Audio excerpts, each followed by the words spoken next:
Hello, Lieutenant Kayla Detmer here from Star Trek Discovery, here to ask you to join in with Commodore Ty to discover the world of pop culture. The adventure has begun.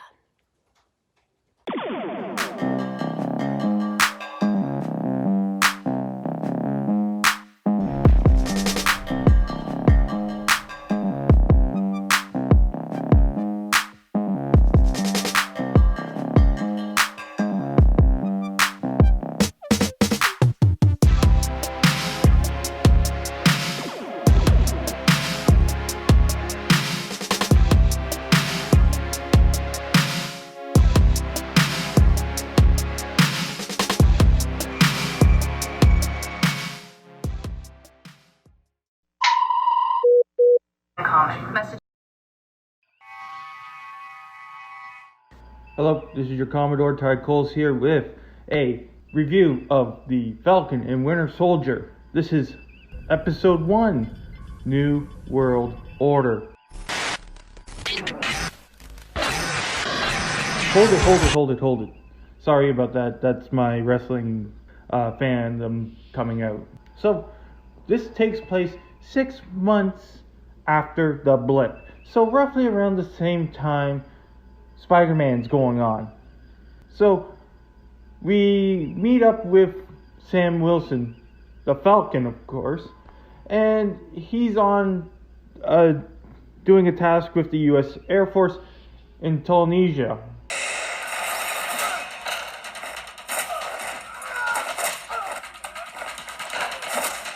Where Star Wars was filmed. And he's going there to stop Georges Batroc, who was well known as one of the tough guys in Captain America, the Winter Soldier.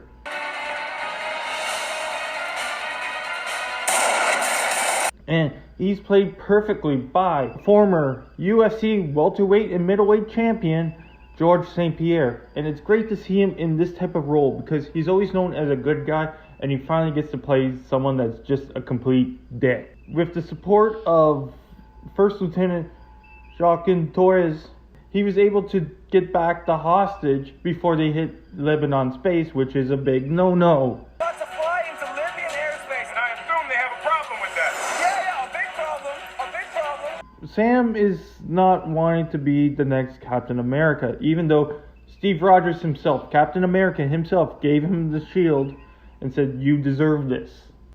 And yet, he says, "No, I can't do it," and he gives the shield back to the U.S. government for a museum display. I don't know if there's ever been a greater symbol, but it's more about the man who propped it up. And he's gone. Which is complete, really? We get a bit of a moment between him and Rhodes, War Machine, and it just reiterates that Sam doesn't believe he deserves to be the next Captain America. Why didn't you take up the mantle? When Steve first told me about the shield, the first words I said were, "Feels like it belongs to someone else." We also have Bucky. They haven't met each other, haven't hung out with each other for a while. It's even mentioned that he's ignoring his text messages. Ignoring the texts from Sam. But Bucky is having nightmares. He has this dream that didn't seem like a dream when it first came on screen, that he was there kicking some ass and killing whoever was in the room.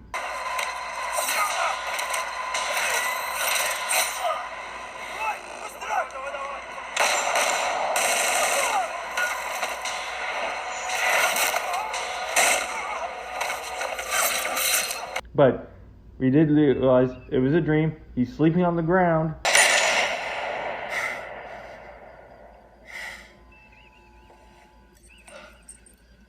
And now he's trying to make an amends for everything he has done. He's going to the various people and saying about making amends about being the Winter Soldier. Completed rule number 3. I am no longer the Winter Soldier. I am James Bucky Barnes, and you're part of my efforts to make amends. While Sam is off moping and trying to get his life back together after being snapped, guy that he's working with, Torres, is investigating another terrorist group, the Flag Smashers, who believe life was better during the blip.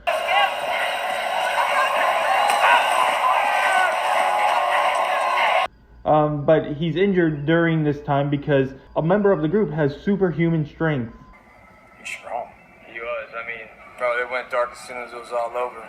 But that's their MO. We just gotta keep our eyes and ears to the ground until they pop up again. But to me, they just look like a wannabe purge people.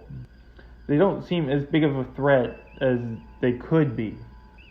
But he then informs Wilson about what was happening, all while Wilson is with his sister, is reconnecting with his sister Sarah, and trying to get their fishing business back up and running, and try to prevent them from losing everything. But when they go to the bank for a loan, the loan officer seems to be more preoccupied with Sam's heroics than actually giving him a loan, which he clearly has proven that he can handle, that they're worth it, but yet he refuses the loan because of him being snapped.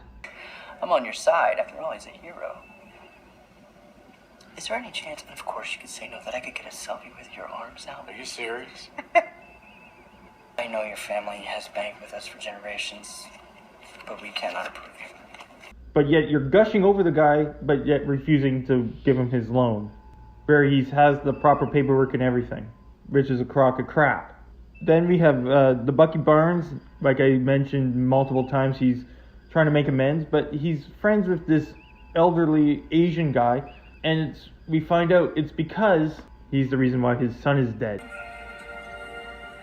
He had a job with a consulting company, and he was working abroad, and he was killed.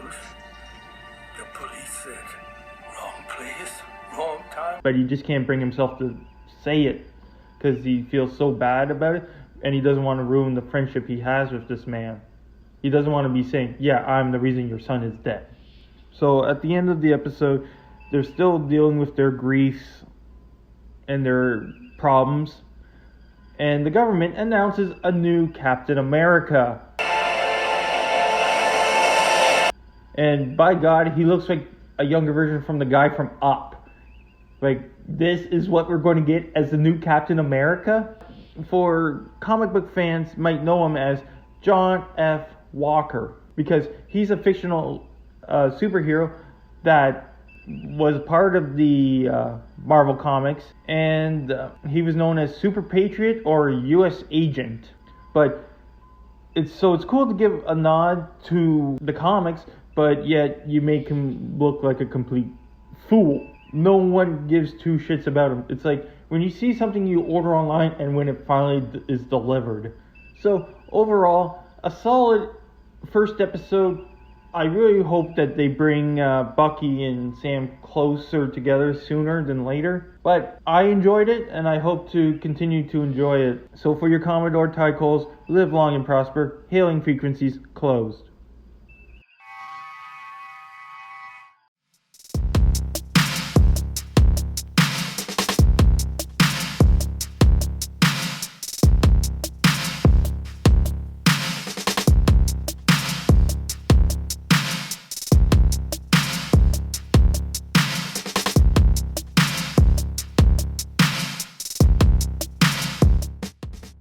Thank you for watching the video.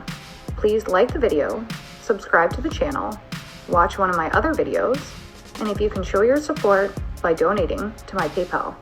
So, for Commodore Ty, live long and prosper all, and for now, until next time, the hailing frequencies are closed.